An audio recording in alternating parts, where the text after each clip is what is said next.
Percival. So moved. Second. All in favor, say aye. Aye. Aye. Aye. And we did have advance notice that Mayor Pro Tem is out of town. So we will go right into our discussion, work study items. Number one is an update on medical insurance for City of Hemet retired employees, or insurance in general, if you want to go into that. And that will be presented by Mike Riley, Hub International representative for us. Welcome, Mike. I've seen you here for a while. Okay, I haven't seen you. Yeah.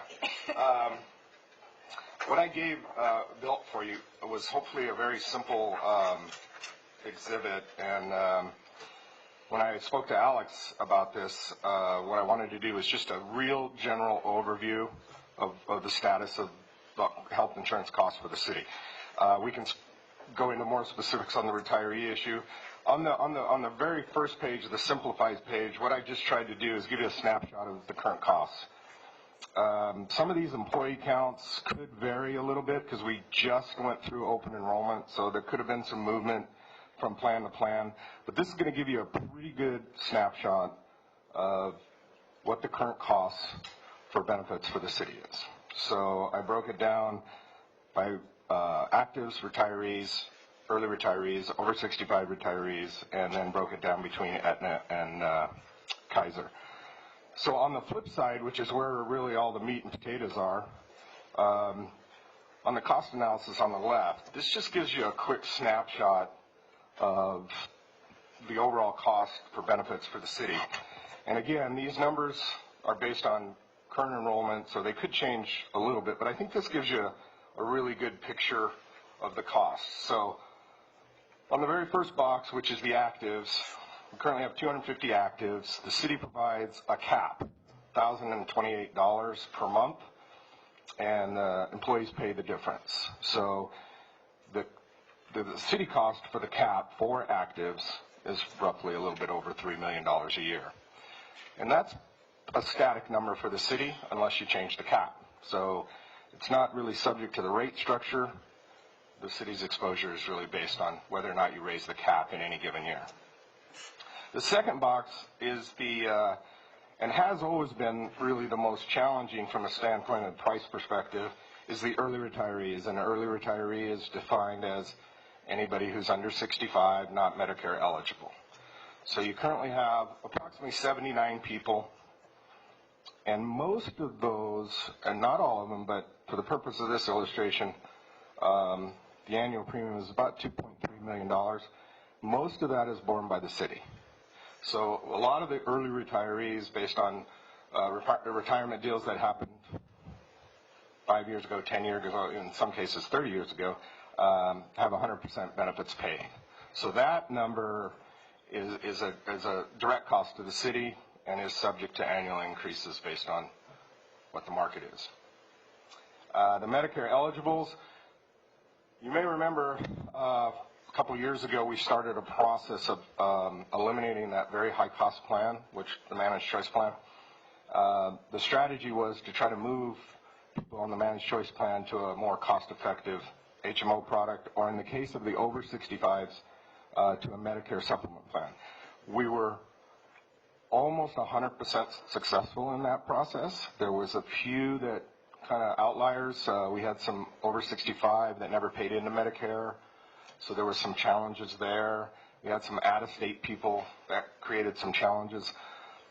But effective September 1 of 2017, I believe, we eliminated the Managed Choice Plan. And that cost savings to the city, the rough estimate was at the time that rate was about $3,600 or $3,700 a month per employee. So we saved a significant amount of money by moving them, particularly the over 65s. There was some tremendous savings. What happened, though, a couple of years ago, that may kind of explain why there's been some leveling out on the cost, is that what we did 2 years ago, I think it was 2 years ago, we took the pools of the retirees and the actives and separated them. That was driven by mostly the collective bargaining process, where we thought and we knew that the retiree costs were driving up the active costs. So 2 years ago when we split the retirees from the actives, in that plan year, the Aetna plan for the retirees went up 44%. In the year we split them out. So they weren't being underwritten in the same pool, they were separate pools.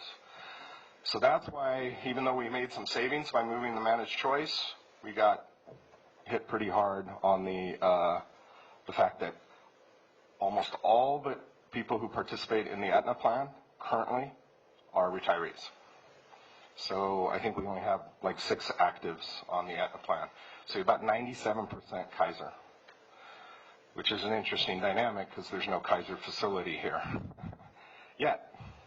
That's one of the things I was asked to tell you today. It would appear that Kaiser has cut a deal with Target on a national level, or not a national, a Western region level, and it appears Hemet's Target is on the list to have built inside the Target a Kaiser facility, which will be standard office visits and that kind of thing.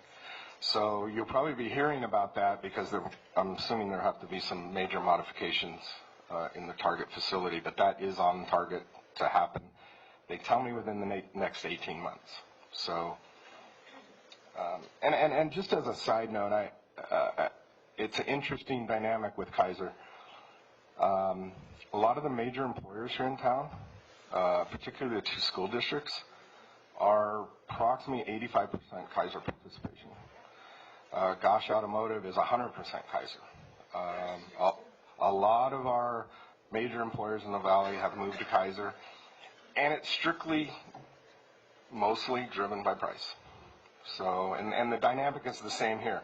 The challenge it brings here to the city is when all your retirees are on Aetna.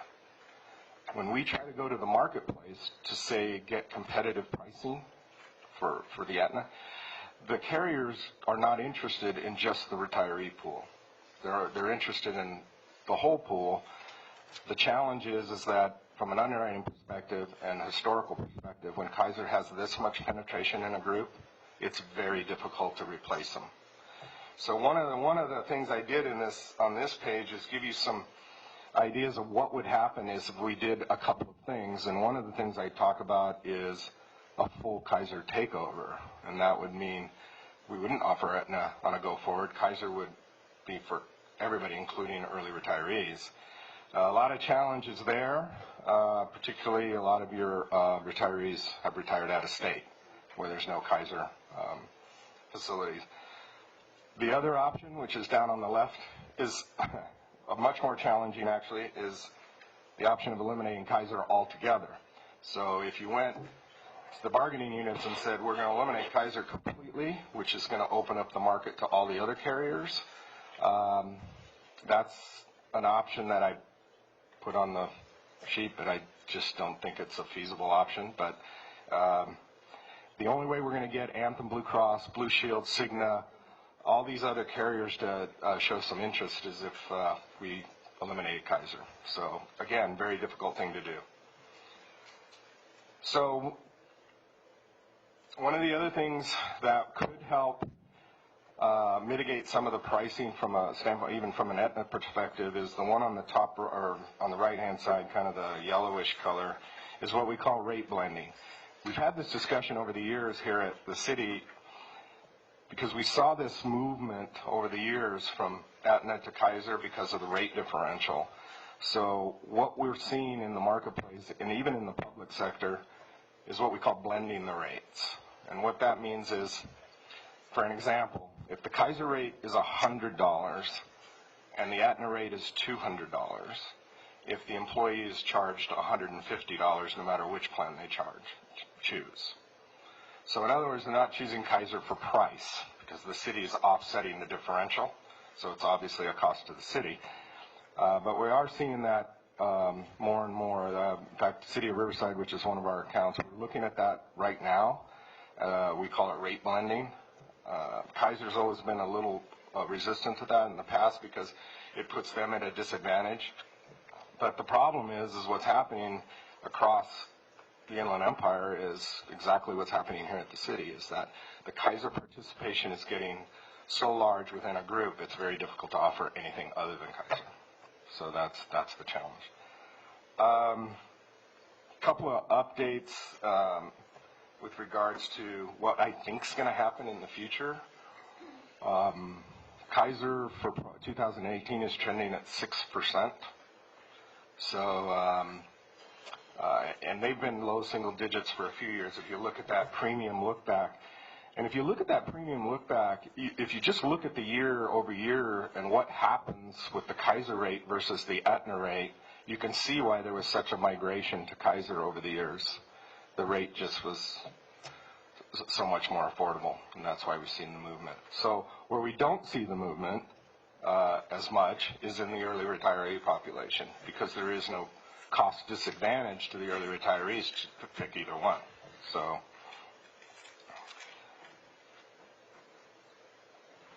the other, Aetna and all the other carriers are all trending anywhere from 10 to 12%, and a lot of that is based on prescription drugs. You're probably hearing that in the marketplace. I think President Trump had a conversation today about prescription drugs. They're trending at about 19% increase. So approximately 20 to 25% of your overall cost is prescription drugs. So when that goes up 20%, it affects the overall trend. So I think based on that, I open it up to questions from you, if you have any questions. Absolutely. Bonnie, go ahead.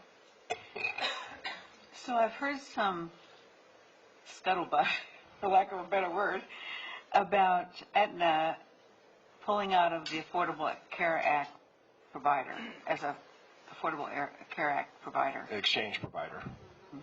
That's correct. And I'll even give you a more update, which was announced today. Anthem Blue Cross has announced they are removing themselves from the individual market. What this really means is if Congress passes some sort of modification of the Affordable Care Act and they take away the mandate, which everybody in the country is currently today is supposed to participate in a health plan. If they take away that mandate, that puts the carriers kind of on their heels, because if you don't have a mandate, but yet they're legislating that you have to guarantee issue, which that was the trade-off. The carriers nationally said, okay, we will guarantee everybody in the country can get health insurance no matter what their health conditions are, but you have to mandate that everybody in the country participate. If they take away the mandate, then it's going to be very difficult for the carriers to do guaranteed issue. Hence, you're going to see a lot of carriers pull out of that marketplace, and you're going to see less and less offerings. My prediction in California, I've said this for a couple of years, if the exchange stays in place, you're probably going to see most of the membership in Kaiser, and then you'll see some regional players like in the Bay Area and San Diego with Scripps and Sharp, but for the most part, Kaiser will be the major player in the exchanges. And believe it or not, Kaiser's actually maneuvering themselves nationally across the country. I think they are anticipating that sometime in the not too different future, there will be some sort of single payer system that's implemented. And I think the concept of a single payer system, I think everybody, has a different concept of that. But if the government endorses a single payer system, they're going to have to endorse somebody to run it. And I think Kaiser is spending a lot of money to be that entity in the future. So Kaiser is going to be a player no matter how. So what happens to those people that are on Aetna right now, if in fact they do pull out? If they're in the exchange, they'll have to go to one of the other offerings in the exchange. Same with Anthem Blue Cross. And in our individual market, our company has about 17,000 individual health insurance plans, and about half of those are Anthem Blue Cross. So we have to figure out what we're going to do with all those people. But I think part of the problem is one of the things that the exchange mandated was certain price points. So in order for the carriers to hit those price points, they created what we call limited networks. Call them narrow networks, call them whatever you want. But what they are is a smaller panel of doctors that you have access to. So what happened in the exchange, and why we've seen prices go up even in the exchange, is they priced these narrow networks based on the contracts they had with these doctors in these narrow networks. First year, the exchange, everybody went into the exchange, Guess what? These narrow network of doctors got a whole lot of new people, and they didn't get a lot of the good risk. So if I'm Dr. Smith and I'm in the narrow network and my contract comes up, what am I going to tell Aetna? I'm going to out of the narrow network. I want to go back to your full network. And now the narrow networks are getting narrower and narrower and narrower. And that's what Congress is trying to deal with is if the narrow network is going to be something everybody offers, how narrow can it get before it's really not even a viable health market? So that's what we're dealing with in California. So. Other questions? Oh. No, I was just going to say that with changes that we've made over the last couple of years, we have taken ourselves out of the risk potential for that Cadillac penalty? Yes, for now. If you look at the Aetna HMO rate on the early retirees, which is around $2,600, that could be challenging in a couple, 3 years. But they pushed the Cadillac tax out. Most of us think that the Cadillac tax probably won't see the light of day. They'll keep pushing it out. And if it does, some of the parameters might change. The problem with what's going on with the repeal or whatever's going to happen within healthcare reform is they're going to take away revenue flows, and they're going to have to replace them somewhere. Somewhere, yes. Just for the benefit of we've got new council members, will you explain what the Cadillac tax was and what the impact was going to be on the city if we didn't change our coverage? So under the Affordable Care Act, they created what was called a Cadillac tax, which was originally supposed to be implemented next year. And basically what that was they were going to tax plans, in this case employers, tax the employer if a plan exceeded a certain cost. So there were limits for a single rate and there were limits for family rates. If you exceeded those, there was a calculation that you as the employer would then have to pay a tax. The theory was that those people who could afford those expensive plans could afford the additional tax because as an employer, if you get taxed on a Cadillac tax, you're going to pass that along. Somebody's going to pay the piper. Obviously, there's been a lot of pressure from the industry to eliminate the Cadillac tax. It was supposed to fund about 35% of all healthcare reform after implementation. But what a lot of private sector employers are doing, they're making adjustments to their plan designs.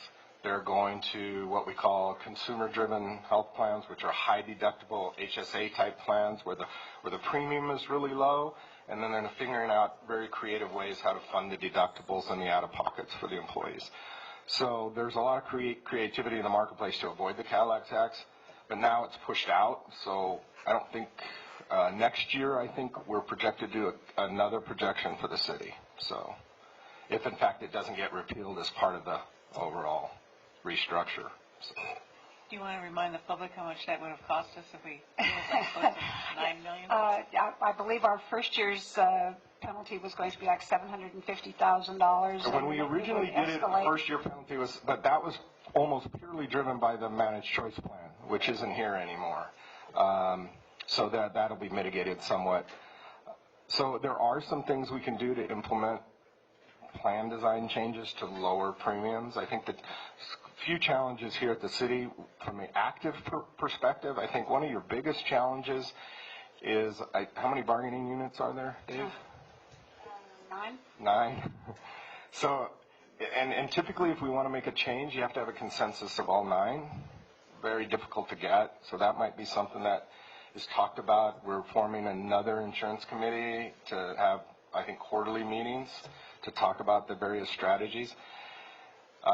The other strategy, we're seeing a lot of people move away from what you have, and what you have is what it's called a composite rate. Does everybody understand what a composite rate means?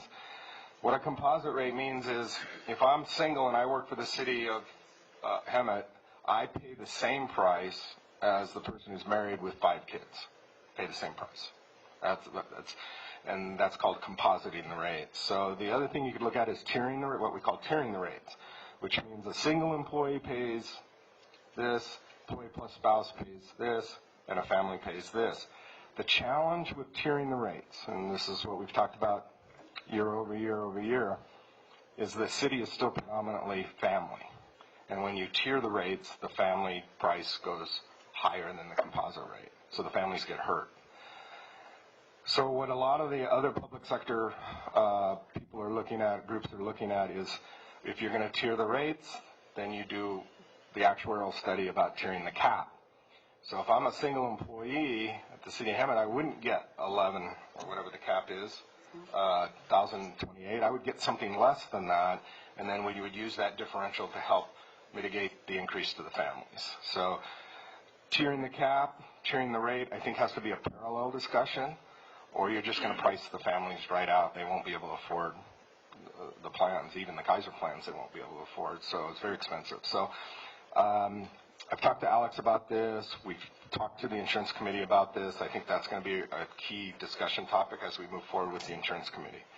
So, and with Laura Flores now at the Human Resource, she's very proactive. I think we're going to actually get these meetings and get the bargaining units to come to the meetings and have some positive input.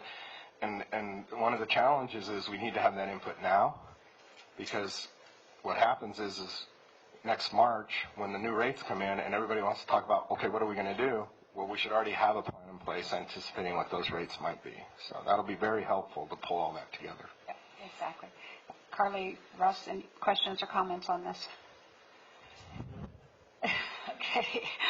Well, thank you so much for the update on this, and it is. We'll make sure that Laura and you get these meetings set up so that we can get conversation about this now before we get faced. Yeah, I'd really like to be able to, like, early fall to start the conversation, because we can pretty much anticipate something close to what the renewals are going to be next year and what that cost impact.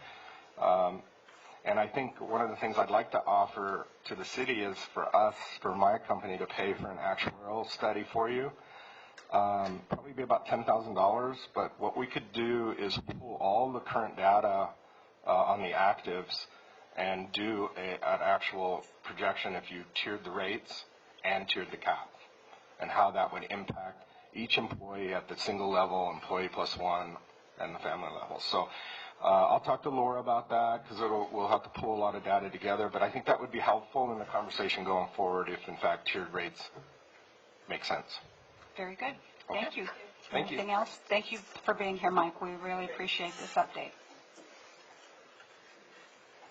Okay. With that, we'll move on to the second item, the update on Ramona Animal Society. Jeff Shepard.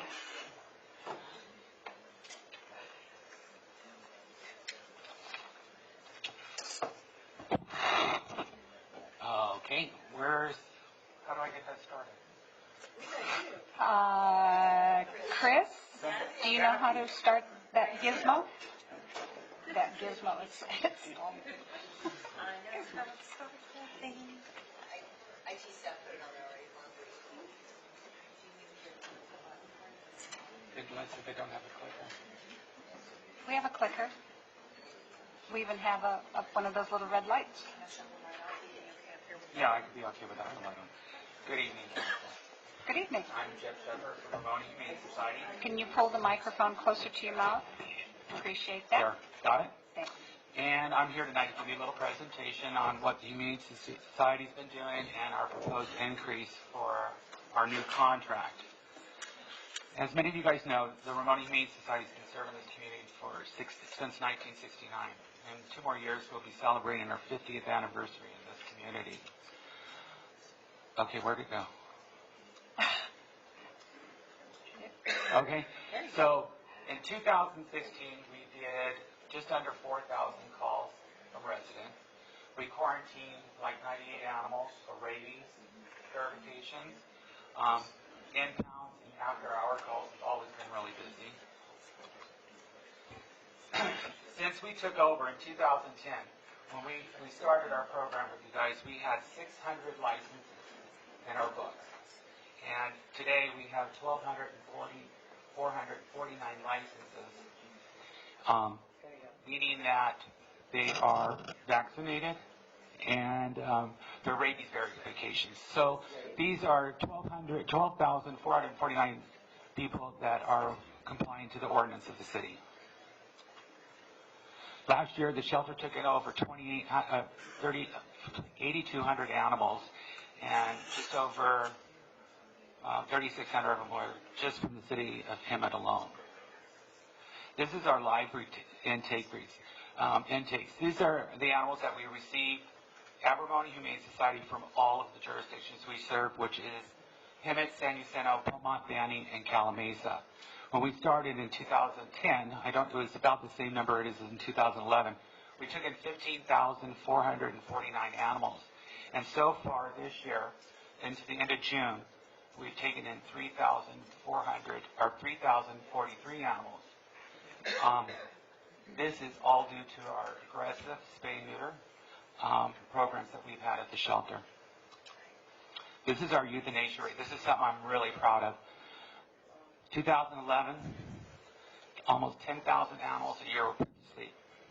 Now, so far this year, only 269. That means our live release rate right now is at 90%. To 7 years ago, it was 27%. We have our full low-cost spay-neuter clinic working full force and at our shelter. They're doing like 12,000 surgeries a year. I wanted to show you guys some of these. These are all of the grants that we've gotten in the last 18 months. And the ones I highlighted in red here are specific to the city of Hemet. The first one was from California Food and Ag, and that allowed us to spay and neuter 300 community cats, which are any cat that's outside. Feral are just friendly. Then we got another one from Best Friends Sanctuary. That was for $16,000, and that one was again spay and neuter of cats. And the most recent one we got was maybe 3 months ago from PetSmart Charities. It's valued at $30,000. We tied that one into our licensing program, where if an animal is unneutered, the licensing for the city is like $100. If it's neutered, it's $8. So this encouraged. We gave them the free spay and neuter to get the discounted license. We did that mainly through our animal control officers hitting the streets, our license inspectors going door to door, making sure everybody's in compliance with the city ordinance, and get as many of these animals as we could spay and neutered. So far, I just looked at some of our numbers so far this year, from January to June, or the end of June, we've gotten $101,000 in grants. Many of you guys know the Small Animal Care Center on State Street. We recently acquired that a couple years ago, and this has really helped with our live release rate. 3 years ago, we made a commitment not to put any animals to sleep for space, that we'd always try to way around it, find a way to. And then last year, we made the commitment that we were going to put an animal to sleep if it had a treatable element. So Small Animal Care has helped us achieve that by fixing minor stuff that we could fix, broken legs, stuff like that. Last year we did 3,700 adoptions. We work currently with over 150 rescue groups. 1,100 pets went into our foster program. These are normally pets that would be immediately put to sleep. These are exactly what you see if they're puppies and kittens. Any animal under 8 weeks of age is not available for adoption, basically because they can't be spayed and neutered. This allows us to put them in a home until they're ready, and then we get them back, we get them spayed and neutered, vaccinated, and they go up in our adoption program. It's been very successful. Trap, neuter, release. This is a big thing. We're working with different locations, mobile home parks, and we catch these feral cats and we release them right back where we got them. We bring them in, get them fixed, get them the rabies shot, and release them back. And this really is proven to bring down the feral cat populations rather than just removing them, putting them to sleep, and letting new cats move in. This stops the breeding cycle, and it also keeps your colony healthy without them fighting and breeding and all that carrying on. One of the grants that we got is helping us replace our kennels. Our main kennel has been completely redone. We have all new kennels in there. We've got about 50 more kennels to replace still in our puppy room and our isolation ward. These are just a few of the community partnerships we have. We work very closely with every one of these up there to find homes, to share assets, and work together. That's our staff. We have 58 staff members. They're incredible. 38 of them live in Hemet. Ramona Humane Society is committed to offering the highest quality customer service, enforce city ordinance, provide public safety, and our programs offer our animals every opportunity to be treated with respect and kindness. This is our proposal for the new contract. Right now, I want to try to explain this to you. We had all of our numbers audited, and each day it costs us $45.50 a day to hold an animal and care for it. The mandatory holding period before adoption, euthanasia, or release to rescues is 4 days, not including the day of impound. This cost to RHS for the mandatory hold equals $189,000, and this is for a 6-month period. Our current billing at $42.83 per animal gives us $44,000 from the city of Hemet. Our hold deficit is $145,015 for the 6-month period. Our proposed increase is $38.17 per animal. This increase would be $39,700 to the city for a 6-month period. I did pull some of the contracts that Riverside counties has, and they run from anywhere from $81 an animal to $138 an animal, and there's that 6-month period. When we took on animal control for Hemet, Hemet was not in a good place, and we have done our best to bring quality service and care for the animals, and I'm really proud of what we've accomplished. But we are at a point where we can no longer sustain subsidizing that amount of money. Here's some of the things that we can offer. We offer Monday through Friday an assigned animal control officer to your city. We don't share. They're here. Our officers are professional and courteous. We have rapid response times. Our customers are first.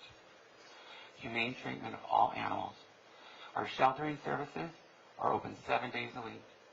This is especially important for people who've lost their animals and need to get them back home.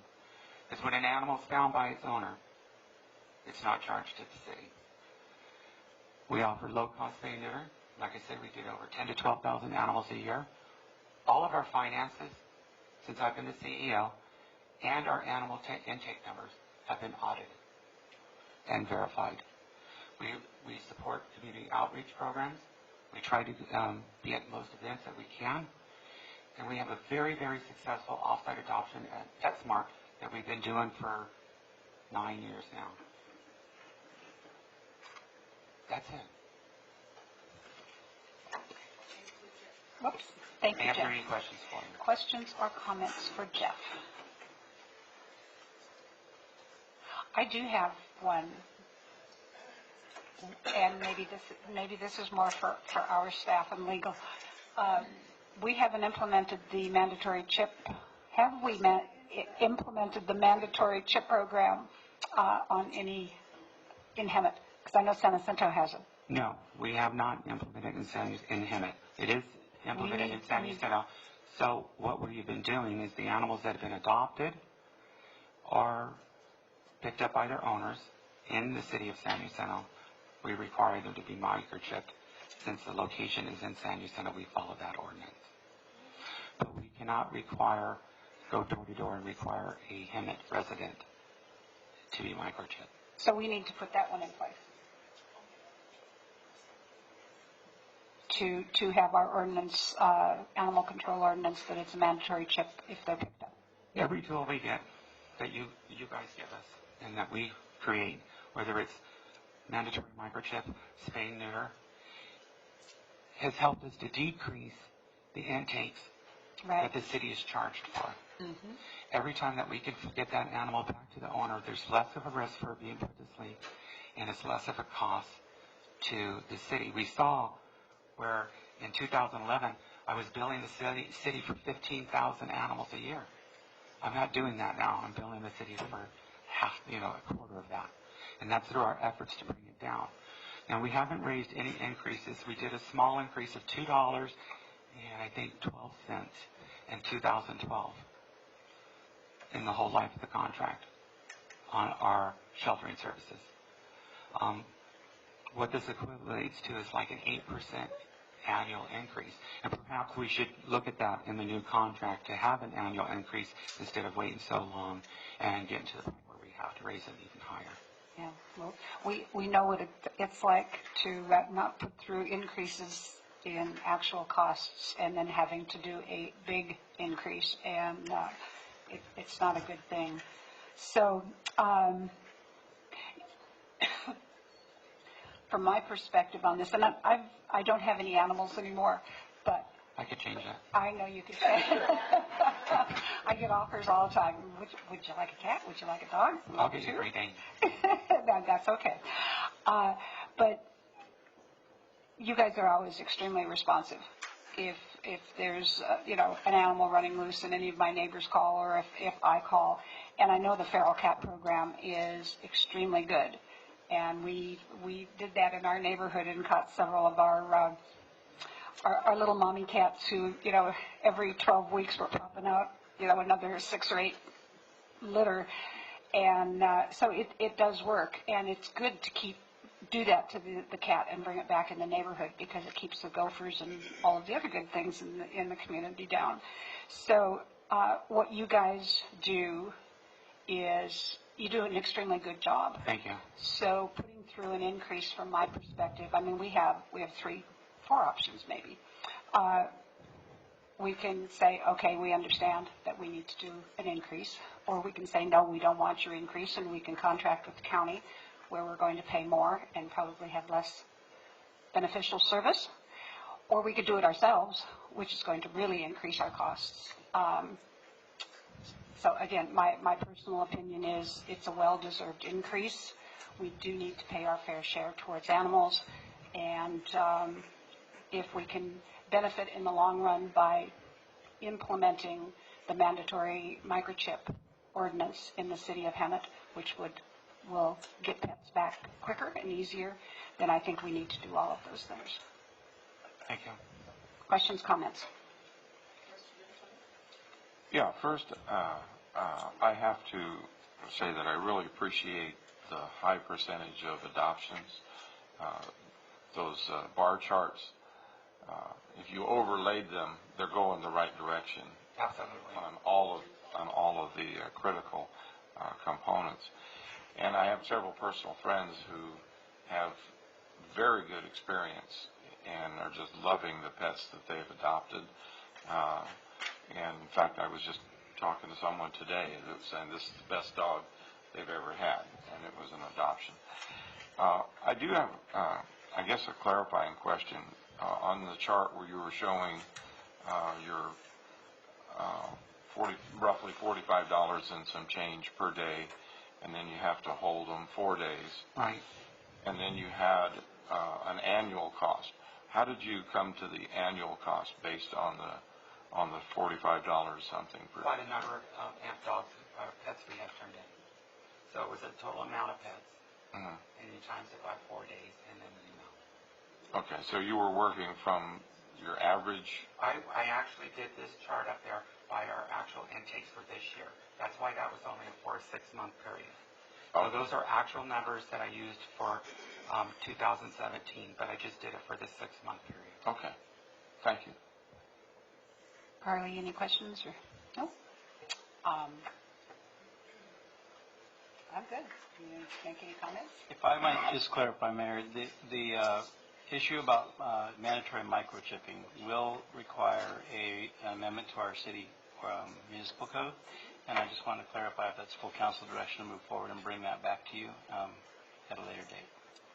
Yes, no? Do we need to change that? I think it's a good thing. I think it's a positive thing, which would ultimately keep our costs down. What do you guys say? I think that the people that want to keep their dogs have their dogs chipped, and I think that the people that choose not to chip them aren't going to chip them even if it's an ordinance. Well, if it's mandatory, though, it's when they get picked up before they're released again. They have to be chipped. Of course, it's. Well, it's also for, I have a big backyard. if it is in the ordinance, when our inspectors go out to inspect for licensing, they would For also licensing. verify chips. And, this is really big. The microchips is for the officers. They can scan those animals in the field. They don't even need to bring them to the shelter. What we might do, just so you don't have to make a decision tonight, is bring back a work study on that topic. Our neighbor, What entails? San Jacinto, has had one in place and can probably show some results. We can bring that back to you and then ask you for direction then, if that works. I think there's only 2 cities in Riverside that don't have a mandatory microchip, and Hemet is one of them. Emma? Oh, it's very good to know. So, thank you so much, Jeff. Appreciate it. And what the facility does, Yeah. because it is every bit as good as it gets. Thank you so much. Alrighty, thank you. Okay, with that, what time is it? Closed session on the MOU? Yes, Mayor, this closed session is one of our stop gaps for unanticipated items that come up whenever we put what we believe to be the final MOU between a bargaining unit and the city on for your approval. So if there are questions or issues with regard to that MOU, we can go into closed session. I have our labor negotiator, Ulysses, available by phone. However, if the council doesn't have any issues or questions, then you can defer or cancel this closed session. It's entirely up to you. The item is on our agenda tonight. Do you have questions? You have questions? Okay. So then with that, we will go into closed session. This is an opportunity anyone in the audience can comment on this closed session item before we go in. And seeing there's not, we will, do we adjourn or recess? Recess. We recess to closed session and we will be back. It's amazing what a few days away will do to you. And then we will come back at 7 o'clock for our regular session. Okay, we are recessing to closed session. See how